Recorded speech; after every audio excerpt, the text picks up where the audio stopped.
गुरुर्ब्रह्मा गुरुर्विष्णू गुरुर्देव महेश्वरा गुरु साक्षात परब्रह्म तस्मै श्री गुरुवे नमः. श्री स्वामी समर्थ.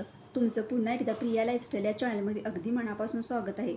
तर मी तुम्हाला ह्या व्हिडिओमध्ये स्वामींचा फोटो घरात असल्यानंतर काय गोष्टी करायच्या असतात हे सांगणार आहे. तर श्री स्वामी समर्थांचा फोटो घरामध्ये असल्यानंतर आपल्याला काही गोष्टी न चुकता रोज आपण सर्वजण स्वामी सेवक आहोत, स्वामी भक्त आहोत. त्यामुळे प्रत्येकाच्या घरातल्या देवाऱ्यामध्ये एक स्वामींची मूर्ती किंवा स्वामींचा फोटो असतोच. तर स्वामी प्रत्येक संकटातून आपल्याला बाहेर काढतात. आपल्यावर जेव्हा अनावश्यक संकट येते, काही वाईट गोष्टी घडतात, तेव्हा स्वामी आपल्याला त्या संकटातून बाहेर पडण्यासाठी मार्गही दाखवतात. तर स्वामी आपल्याला प्रत्येक संकटातून बाहेर पडण्यासाठी मार्ग तर दाखवतातच. तर आपण दर गुरुवारी स्वामींच्या केंद्रात मठात जातो, स्वामींच्या आरतीसाठी उपस्थित राहतो वेळात वेळ काढून. तर ह्या सर्व गोष्टी आपण करत असतो. आपल्याला दररोज जरी स्वामींची सेवा जमली नाही तरी सुद्धा आपण गुरुवारी वेळात वेळ काढून स्वामी चरित्र किंवा स्वामींचा जप हे करत असतो. तर मला एवढंच सांगायचं होतं की तुम्ही कुठे जरी असला तर स्वामींचं नामस्मरण कायम आपल्या मुखात ठेवा.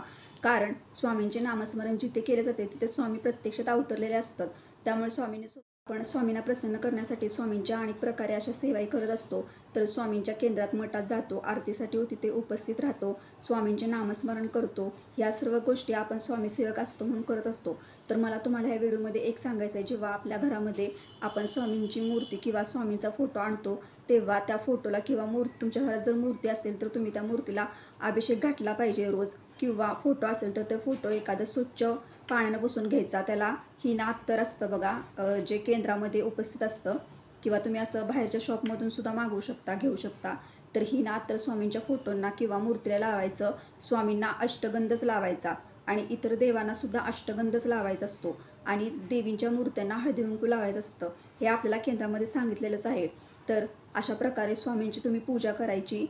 तर रोज तुम्ही तुमच्याकडून जास्तीच काही सेवा होत नसल्या तरी सुद्धा तुम्ही रोज स्वामी स्तवन, एक माळ स्वामी समर्थ, स्वामी चरित्राचे 3 अध्याय हे तरी आपल्याकडून झालेच पाहिजे. कारण आपण सर्वजण स्वामींचे भक्त आहोत. त्यामुळं आपल्याकडनं ह्या सेवा रोज तरी झाल्याच पाहिजे.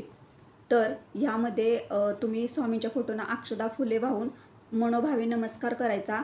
आणि तुमच्या घरामध्ये जे काही पदार्थ केलेले असेल त्या दिवशी तुम्ही जेवण झाल्यानंतर स्वामी समर्थांना तुम्हाला जेवणाचा नैवेद्य हा सकाळ आणि संध्याकाळी दाखवलाच पाहिजे. जर समजा तुम्हाला जर शक्य नसेल तर तुम्ही एखादे फळ सकाळी आणि संध्याकाळी दाखवले तरी चालेल. अशा प्रकारे स्वामी समर्थांचा फोटो आपल्या घरामध्ये असल्यानंतर सर्व स्वामी सेवकांकडून ह्या प्रकारच्या सेवा ह्या रोज झाल्याच पाहिजेत. हे मला तुम्हाला ह्या व्हिडिओमध्ये सांगायचं होतं. तर आता ज्या व्यक्ती रोज जॉब करतात त्यांना ह्या गोष्टी जमत नाहीत, म्हणजे रोज अभिषेक करणे जमणार नाही, तर तुम्ही नॉर्मल देवपूजा रोज केली तर चालेल. आणि दर गुरुवारी जरी स्वामींच्या मूर्तीवर अभिषेक केला तरी सुद्धा चालेल. परंतु तुम्हाला वेळात वेळ काढून नित्यसेवा या झाल्याच पाहिजेत. कारण आपण सर्वजण स्वामींचे भक्त आहोत. त्यामुळे आपल्याला थोड्याफार प्रमाणात स्वामी चरित्राचे 3 अध्याय आणि 11 माळी जरी जप जमला नाही तरी सुद्धा तुम्ही 1 माळ जरी जप केला तरी चालतो. पण 1 माळ जप करताना फक्त तुम्ही मनापासून तो जप करायचा आहे. महत्त्वाची गोष्ट म्हणजे स्वामी समर्थांचा फोटो आणि मूर्ती आपल्या देवघरामध्ये असल्यानंतर सर्व स्वामी सेवकांनी एक नियम हा नक्की पाळलाच पाहिजे. सकाळी आणि संध्याकाळी त्यांच्या फोटोंना न चुकता आपण जे काही खातो त्याचा नैवेद्य दाखवलाच पाहिजे. आणि जरी तुम्हाला जेवणाच्या प्रमाणात सेवा करायला जमत नसतील तरीसुद्धा तुम्ही ह्या थोड्याफार प्रमाणात स्वामींच्या सेवा ह्या केल्याच पाहिजेत. तर मला तुम्हाला ह्यामध्ये एवढंच सांगायचं होतं की ह्या सेवा जेव्हा आपण करतो तेव्हा आपल्याला प्रत्येक संकटातून बाहेर पडण्याचा मार्ग हे स्वामी दाखवत असतात. आपली जी कामं अडलेली असतात, जी कामं आपल्याला होत नसतात, त्यातून बाहेर पडण्यासाठी सुद्धा स्वामी आपल्याला बुद्धी देत असतात.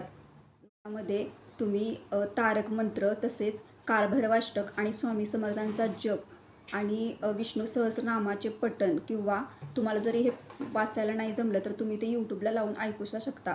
पण ह्या सेवा तुम्ही घरामध्ये नित्यनेमाने तुम्हाला केल्याच पाहिजे. जेव्हा आपण स्वामी समर्थांचा फोटो किंवा मूर्ती आपण घरात आणतो तेव्हा त्यांच्यासमोर आपल्याला ह्या सर्व सेवा अगदी मनोभावे करायच्या आहेत, वेळात वेळ काढून करायच्या. कारण आपण सर्वजण स्वामींचे भक्त आहोत. त्यामुळं रोज जास्तीत जास्त सेवा जरी नाही जमल्या तर थोड्याफार प्रमाणात या सेवा ह्या घरात केल्याच पाहिजेत. त्यामुळे काय होते तर तुम्हाला तुमच्या प्रत्येक संकटातून, प्रत्येक कामामध्ये जो अडथळा येत असतो त्यातून स्वामी आपल्याला ह्या व्हिडिओमध्ये स्वामी समर्थांचा फोटो किंवा मूर्ती आपल्या घरात असल्यावर आपण काय करायला हवं या गोष्टी सांगितल्या आहेत. तर अर्थात त्याचा अर्थ असा की आपण सर्वजण स्वामी सेवक आहोत. त्यामुळे आपण स्वामी चरित्राचे 3 अध्याय आणि 11 माळी जप आपल्याकडून झालाच पाहिजे. तसेच सकाळी आणि दुपारी दुपारी आणि संध्याकाळी स्वामींना जेवणाचा नैवेद्य दाखवलाच पाहिजे. आणि जरी आपल्याला एखाद्या दिवशी जेवणाचा नैवेद्य दाखवणं शक्य नसेल तर आपण एखादे फळ स्वामींच्या फोटोला दाखवलेच पाहिजे. आणि संध्याकाळी आपल्या घरामध्ये विष्णू नामस्मरण पठण, कालभैरवाष्टक, तारक मंत्र आणि स्वामींचा जप हे आपल्याकडून ह्या सेवा ह्या नित्यनेमाने झाल्याच पाहिजे. मला तुम्हाला सांगायचं एवढंच आहे की आपण सर्वजण स्वामी सेवक आहोत. त्यामुळे स्वामीची जास्तीत जास्त सेवा जरी आपल्याला जमत नसेल तरीसुद्धा आपण जिथं काही गोष्टी म्हणजे जिकडे आपण काम करत आहोत किंवा एखाद्या ठिकाणी आपण जॉब करत आहोत, काम करत आहोत, तर तुम्ही स्वामींचे नामस्मरण करू शकता. आणि वेळात वेळ काढून ह्या सेवा ह्या नित्यनेमाने केल्याच पाहिजेत. आणि जरी तुम्हाला ह्या सेवा रोज करणे शक्य नसेल तर तुम्ही गुरुवारी तरी वेळात वेळ काढून स्वामींच्या ह्या सेवा नक्की करा. झालेली सेवा स्वामींच्या चरणी अर्पण करते. आणि भेटूया आता पुढच्या व्हिडिओमध्ये. तुम्हाला हा व्हिडिओ आवडला असेल तर लाईक करा, सबस्क्राईब करा.